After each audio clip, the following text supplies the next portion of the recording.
Hozir men bitta joyga chiqib ketishim kerak edi. Lekin eshigimni tagiga qarasam, Xitoydan kelgan narsalarimni tashlab ketishibdi. Bilaman, Xitoydan kelgan narsalarimni unboxing qilishimni yaxshi ko'rasizlar. O'shaning uchun birinchi sizlarga unboxing qilib, keyin ketishga qaror qildim. Birinchi bo'lib kichkina narsadan boshlaymiz. Yubkani tagidan kiyish uchun mana shunaqa shortiklar zakaz qildim. Keyingisi men eng kutgan posilkalardan bittasi srazu chiqdi va bu takoy trousers. Kачествоsi prям вообще yaxshi, juda ham yengil bo'lgani uchun yozda как раз yaxshi kiysam kerak deb o'ylayapman. Hozir vaqtim bo'lgani uchun hammasini kiyib ko'rsata qolaman. Oh my god, menga juda ham yoqdi.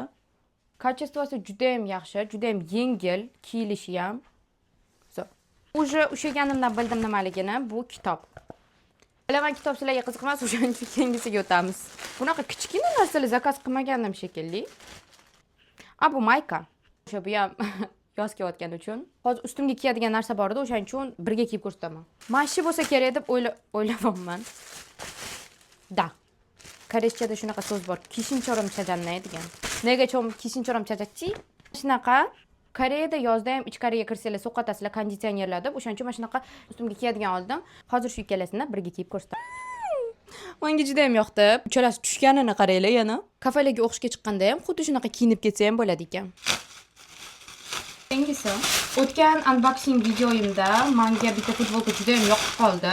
Uni seri rangini zakaz qilgandim. O'shaning uchun bu safar oq rangini ham zakaz qilib ko'rdim. Buni kачествоsi menga juda ham yoqdi. Prям kiyganda ham menga bo'ynim ham balandlar yoqmaydi o'zi, lekin bu juda ham takoy нежный bo'lgani uchun, и paxta bo'lgani uchun bu ham juda ham yaxshi. Bu ham off shoulder futbolka. Oh my god, menga bu ikkalasi turishi ham juda ham yoqdi.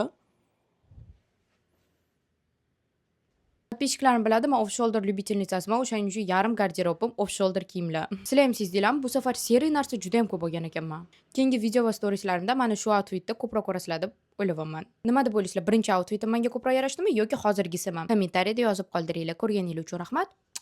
Bye.